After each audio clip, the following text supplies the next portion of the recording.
Hello everyone, welcome to Hima study. ఈరోజు topic ఏంటంటే 9th చాప్టర్లో ప్రకృతి వైపరీత్యాలు నిర్వచనం పరిధి అనే టాపిక్ నుండి వరదలు, క్షామము, టర్నడోస్ అండ్ అగ్నిపర్వతాలు అయితే నేర్చుకున్నాం కదా అండి. సో ఇవాల్టి వీడియోలో చక్రవాతాలు అనే టాపిక్ మీద అయితే డిస్కస్ చేద్దాం.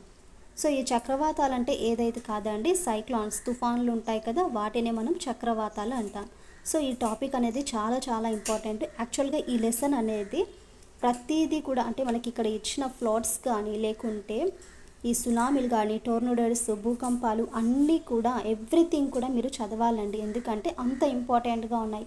ఎందుకంటే మనకి ఎక్కడెక్కడ ఎంత సంభవించింది, ఏ సంవత్సరంలో భూకంపాలు అనేవి ఎక్కువగా వచ్చాయి, నెక్స్ట్ వేటి వల్ల అవి అనేది ఎక్కువగా రావడం అయితే జరుగుతుంది. సో ఇలాంటివన్నీ కూడా మనకి ఇక్కడ ఇవ్వడం అయితే, కాబట్టి మీరు ప్రతి లైన్ కూడా బాగా చదవండి. అండ్ ఈ టాపిక్ మాత్రం కాస్త ఎక్కువే అండి. సో ఇది 4-5 పార్ట్స్ కింద కూడా డివైడ్ చేయవచ్చు, ఎందుకంటే ఎవ్రీ టాపిక్ కూడా ఎక్కువనే ఉంది. సో స్కిప్ చేయకోకుండా లాస్ట్ వరకు అయితే చూడండి. అండ్ మీకు నచ్చినట్లుగా అయితే మన ఛానల్ని సబ్స్క్రైబ్ చేయండి. సో లేట్ చేయకోకుండా టాపిక్లోకి వెళ్ళిపోదాం. చక్రవాతాలు, సైక్లాన్స్. సో ఈ టాపిక్ కూడా చాలా ఇంపార్టెంట్ అండి మీకు. అండ్ ఇది చూడండి, మనకి మానవునికి ఆందోళనకు గురి చేసే ప్రకృతి వైపరీత్యాలు, చక్రవాతాలు కూడా ప్రముఖ పాత్ర అనేది పోషిస్తున్నాయి. సో మనకు అప్పుడప్పుడు ఇబ్బంది కలిగించేవి ఏంటి, సైక్లాన్స్, తుఫాన్లు ఎప్పుడు చెప్పి వస్తాయో తెలియదు, ఎన్ని రోజులు ఉంటాయో కూడా చెప్పలేము. సో ఇలా మనకి ఇవి కూడా ఇంపార్టెంట్గా అయితే ఉంటుంది. వీటి ప్రభావంతో మానవ జాతి అనేది చాలా నష్టపోతుంటుంది. ఒక్కోసారి ప్రాణ నష్టాలు అనేవి కూడా జరుగుతూ ఉంటాయి. ఉష్ణమండల చక్రవాతాలు కొంత మేరకు మేలు కూడా చేస్తున్నాయి. అంటే కొన్ని నష్టపోతున్నప్పటికీ ఈ ఉష్ణమండల చక్రవాతాలవి కొంత మేరకు మేలు కూడా చేస్తున్నాయి. అవేంటంటే ఇవి క్షామాన్ని తొలగిస్తాయి. వీటి మూలంగా ఉష్ణమండల చక్రవాతాల నుండి వేడి సమశీతోష్ణ మండల ప్రాంతాలకు విస్తరించడం ద్వారా ప్రపంచ శీతోష్ణ స్థితులు వెచ్చగాను ప్లస్ స్థిరంగాను ఉంచడంలో తోడ్పడుతున్నాయి. ఏవి ఈ ఉష్ణమండల చక్రవాతాల నుండి మనకు వేడిమి సమశీతోష్ణ స్థితి మండలాల ప్రాంతాలను విస్తరించడం ద్వారా ప్రపంచ శీతోష్ణ స్థితులను ఒకసారి వెచ్చగాను స్థిరంగాను ఉంచడంలో ఇవి తోడ్పడుతున్నాయి. సో చక్రవాతాలు ఉష్ణమండలంలో ఏర్పడతాయి కాబట్టి వీటిని ఉష్ణమండల చక్రవాతాలని కూడా పిలుస్తున్నారు. మరి ఈ డెఫినేషన్స్ చూద్దాము. ఒకసారి చూడండి. పరిసర ప్రాంతాల నుండి ఒక అల్పపీడన కేంద్రం వైపునకు సర్పిలాకారంగా వీచే పవన వ్యవస్థలనే చక్రవాతాలు అంటారు. మళ్ళీ చూడాలి. పరిసర ప్రాంతాల నుండి, సో మనకి యొక్క పరిసర ప్రాంతాల నుండి అల్పపీడన కేంద్రం వైపునకు ఈ సర్పిలాకారంలో వీచే పవనాల వ్యవస్థనే చక్రవాతం అంటారు. భూమి ఉపరితలంపై సముద్ర మట్టం వద్ద నమోదు చేయబడే తక్కువగా వాతావరణ పీడనాలు ఉష్ణమండల చక్రవాత కేంద్రాల వద్ద నమోదు చేస్తారు. ఈ భూమి ఉపరితలంపై సముద్ర మట్టం వద్ద నమోదు చేయబడే అత్యల్ప వాతావరణ పీడనాలు ఉష్ణమండల చక్రవాతాల కేంద్రాల వద్ద అయితే నమోదు చేస్తారు. మరి ఈ చక్రవాతాన్ని వాడుక భాషలో ఏమని పిలుస్తారంటే గాలివాన, విండ్ స్టోమ్ అంటారు. చక్రవాతాన్ని వాడుక భాషలో గాలివాన అంటారు. ఈ చక్రవాతాలలోని గాలులు ఒక్కోసారి ఉత్తరార్ధగోళంలో అపసవ్యంగాను, దక్షిణార్ధగోళంలో సవ్యంగాను తిరుగుతుంటాయి. అపసవ్యంగా అంటే చూడండి, కౌంటర్ క్లాక్ వైజ్, అంటే మనకి ఇది ఫర్ ఎగ్జాంపుల్ సర్కిల్ అనుకోండి, ఇటు సైడ్కి అంటే లెఫ్ట్ సైడ్కి ఇలా వీస్తూ ఉంటాయి. ఉత్తరార్ధగోళంలో అపసవ్యంగాను, అలాగే ఈ సవ్యంగా క్లాక్ వైజ్గాను తిరుగుతాయి, రొటేట్గా తిరుగుతాయి. ఇవి ఎలా సవ్యంగాను. సో ఇలా మనకు తిరుగుతుంటుంది. వీటిని ఉత్తర అమెరికాలో ఏమని పిలుస్తారంటే హరికేన్లని. తూర్పు ఆసియా ప్రాంతంలో చూసుకుంటే టైఫూన్స్. ఎవ్రీ బిట్ కూడా ఇంపార్టెంటే, కొంచెం కేర్ఫుల్గా మీరు ప్రతిదీ కూడా చూడండి. వీటిని ఉత్తర అమెరికాలో ఏమని పిలుస్తారండి, హరికేన్స్. మరి తూర్పు ఆసియా ప్రాంతాలలో ఏమని పిలుస్తారంటే టైఫూన్స్. బట్ హిందూ మహాసముద్ర ప్రాంతాలలో చూసుకుంటే తుఫానులు, సైక్లాన్స్ అని. మరి ఫిలిప్పీన్స్ దేశంలో చూసుకుంటే బగోయస్ అని పిలుస్తారు. మరి ప్రపంచంలో సంవత్సరానికి ఏర్పడే తుఫాన్ల సంఖ్య ఎంత ఉంటుందండి, 97. హిందూ మహాసముద్ర ప్రాంతాలలో చూసుకుంటే సైక్లాన్స్ అంటే మనం తుఫాన్లు అంటాం కదా, ఫిలిప్పీన్స్ దేశంలో వచ్చేసి బగోయస్, ఉత్తర అమెరికాలో చూసుకుంటే హరికేన్స్, తూర్పు ఆసియా ప్రాంతాల్లో చూసుకుంటే టైఫూన్స్. ఇలా ఒక్కొక్క ప్రాంతంలో ఒక్కొక్క రకంగా అయితే పిలుస్తారు. మరి ఈ చక్రవాతాలు అనేవి ఏర్పడే విధానం చూసుకుంటే ఫార్మేషన్ ఆఫ్ సైక్లోన్స్ ఉష్ణమండల జలరాశుల మీద కొన్నిసార్లు భూమధ్య రేఖను ఆనుకొని ఉండే కొన్ని విశాల భూభాగాల మీద వేడి గాలి అవి త్వరగా సమీకృతం అయినప్పుడు చక్రవాతాలు అనేవి ఏర్పడతాయి.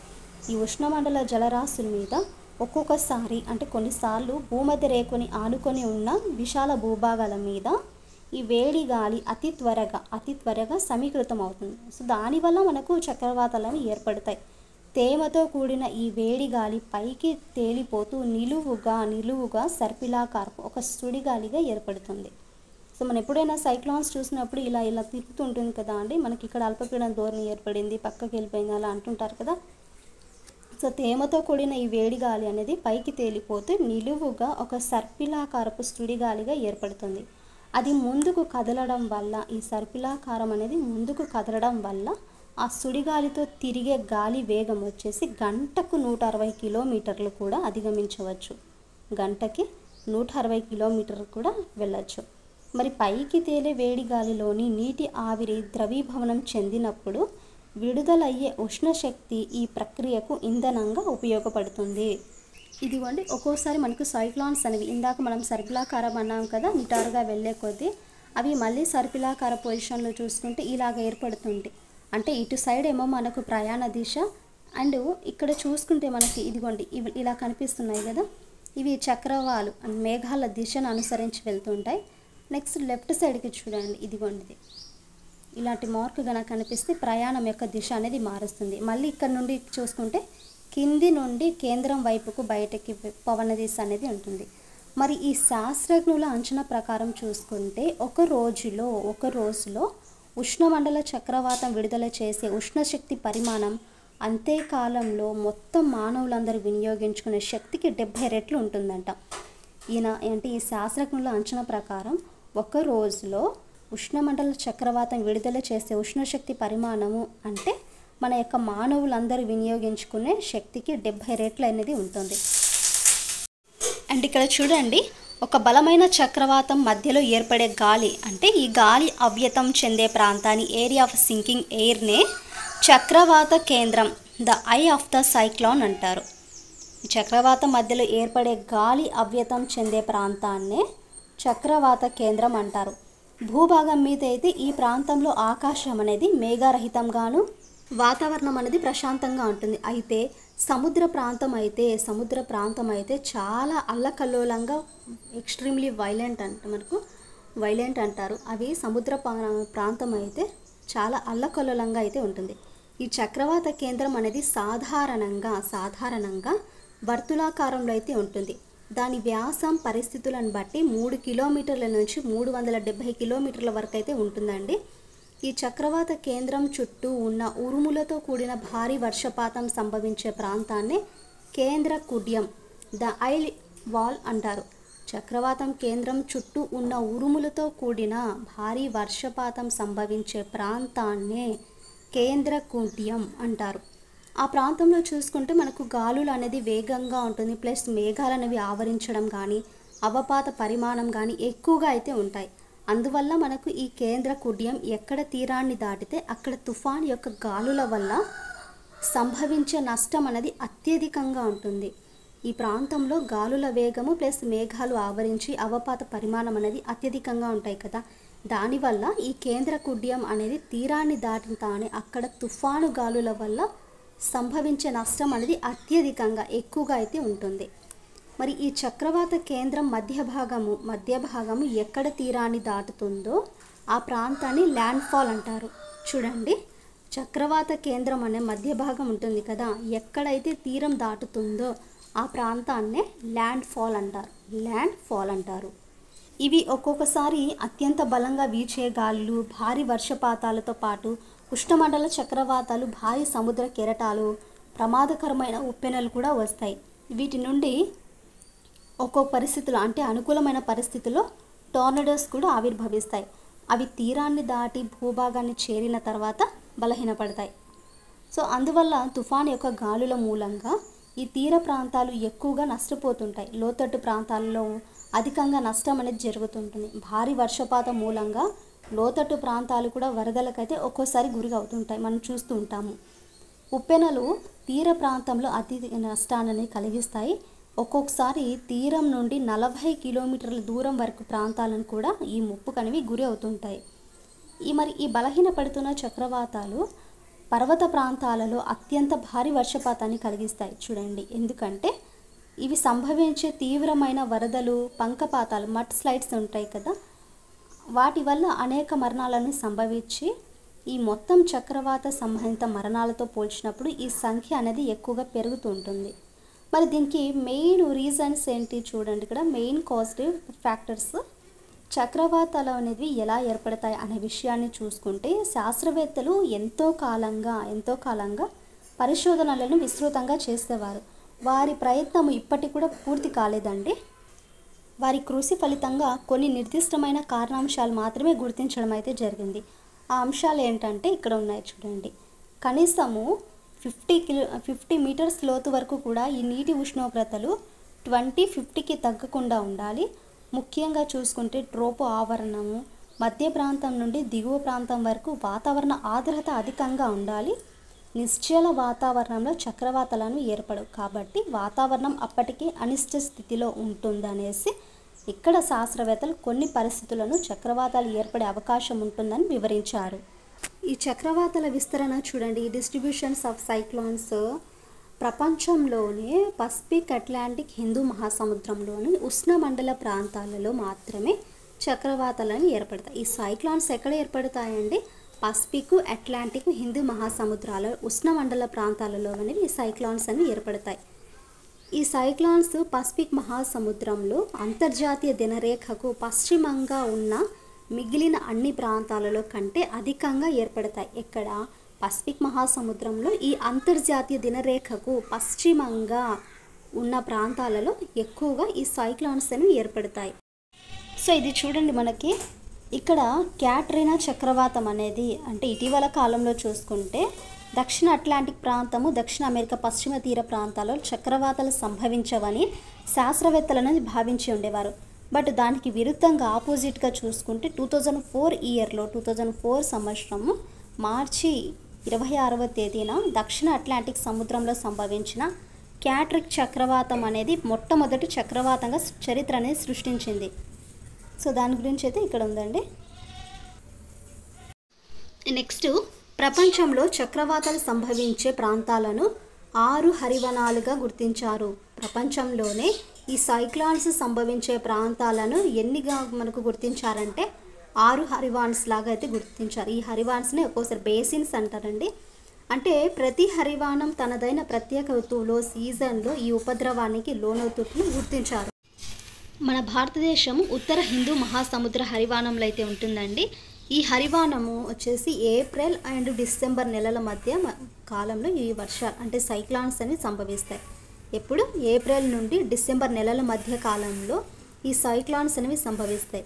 అండ్ మే, నవంబర్ నెలలో చూసుకుంటే వాటి ఉధృతి అనేది మరీ ఎక్కువగా ఉంటుంది. ప్రపంచంలోనే ఈ హరివానాలలో చక్రవాత సంబంధిత మరణాలు అనేవి కూడా ఎక్కువగా సంభవిస్తుంటాయి.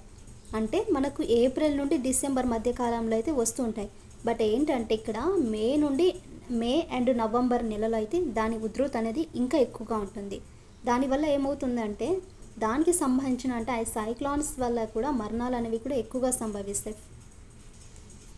నెక్స్ట్ దాని యొక్క దుష్ఫలితాలు చూడండి. ఎఫెక్ట్స్ ఆఫ్ సైక్లాన్స్ గడిచిన 2 శతాబ్దాల కాలంలో ఈ ఉష్ణమండల చక్రవాతాల మూలంగా సుమారు ఎంతమంది మిలియన్స్ మంది ప్రాణాలు అంటే ప్రజల యొక్క ప్రాణాలు చూడండి 1.9 మిలియన్ల మంది చనిపోవడం అయితే జరిగిందని శాస్త్రజ్ఞులు అంచనా వేశారు. గత 200 ఇయర్స్ బ్యాక్ చూసుకుంటే ఉష్ణమండల చక్రవాతాల మూలంగా సుమారుగా 1.9 మిలియన్ల మంది ప్రజలు మరణించి ఉంటారని శాస్త్రజ్ఞులు అంచనా వేశారు. ఈ ఉష్ణమండల చక్రవాతాల మూలంగా సముద్రాలలో ఏర్పడే బ్రహ్మాండమైన కెరటాలు, భారీ వర్షపాతము, అత్యంత వేగంగా వీచే గాలుల వల్ల కూడా అంతర్జాతీయ నౌకాయానానికి ప్లస్ సరుకుల రవాణాకు అంతరాయం అనేది ఏర్పడుతుంది. కొన్నిసార్లు నౌకలు అనేవి కూడా ఆపదలు పాలవుతాయి.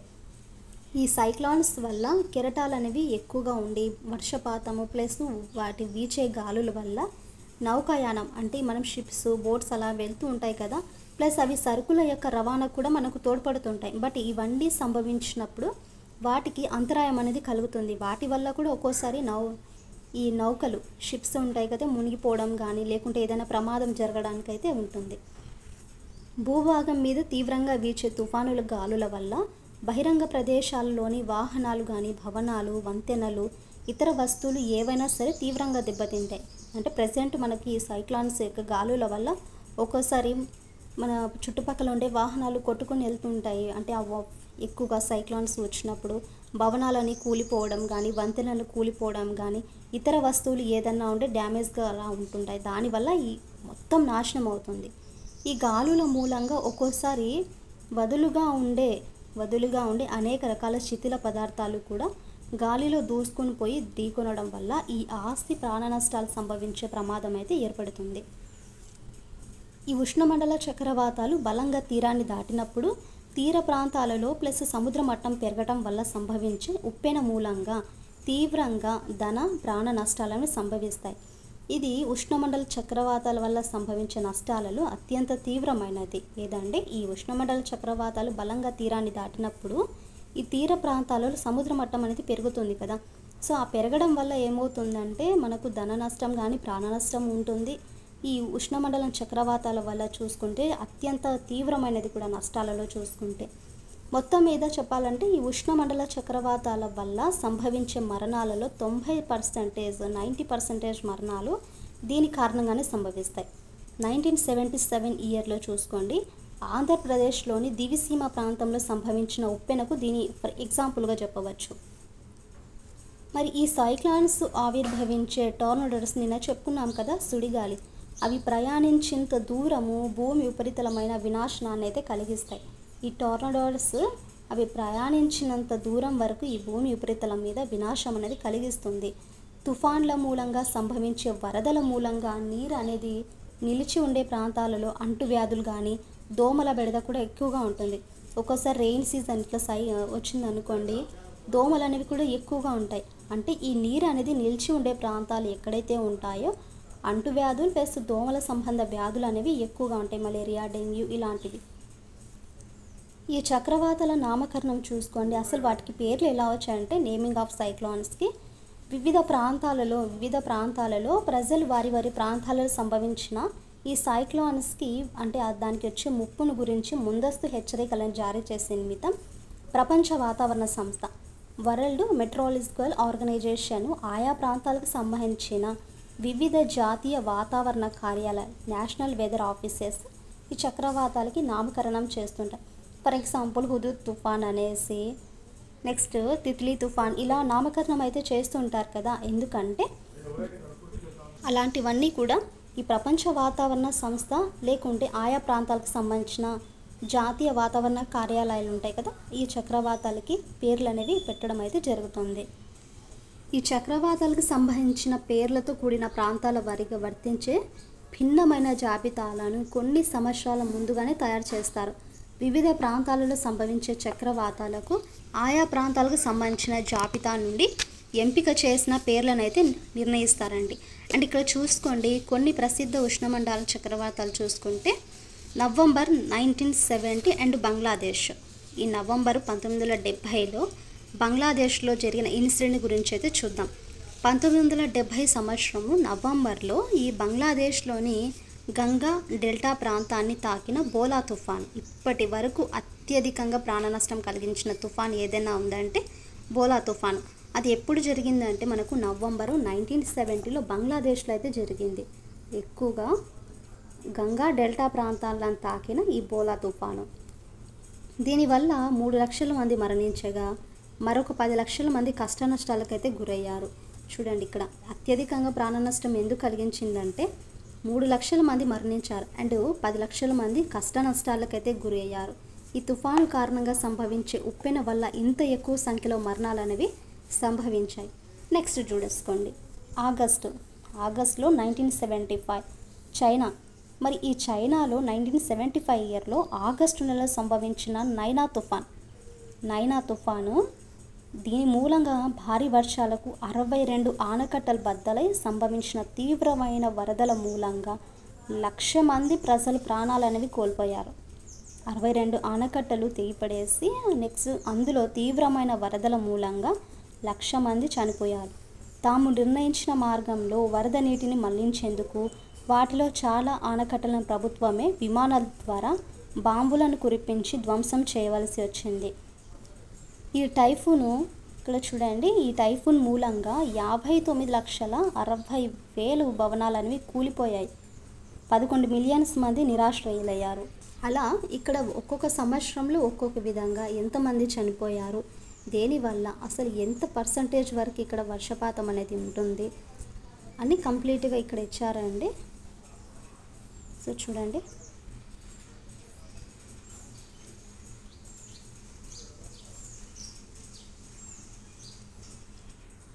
నెక్స్ట్ రాబోయే పరిస్థితులు అంటే ఫ్యూచర్ సిచ్యువేషన్ మనం చూసుకున్నట్లుగా అయితే ఈ ఐక్యరాజ్య సమితికి చెందిన శీతోష్ణ స్థితి మార్పులను పరిశీలించే అంతర్జాతీయ వేదిక inter governmental panel on climate change 2007 ఫిబ్రవరి నెలలో వెల్లడించిన నివేదిక ఏంటంటే ఉష్ణమండల చక్రవాతాల తీవ్రత శాస్త్రీయ అంచనాలను అధిగమించిందని, అది 21వ శతాబ్దం కాలమంతా మరింతగా తీవ్రమవుతుందనేసి సూచించింది.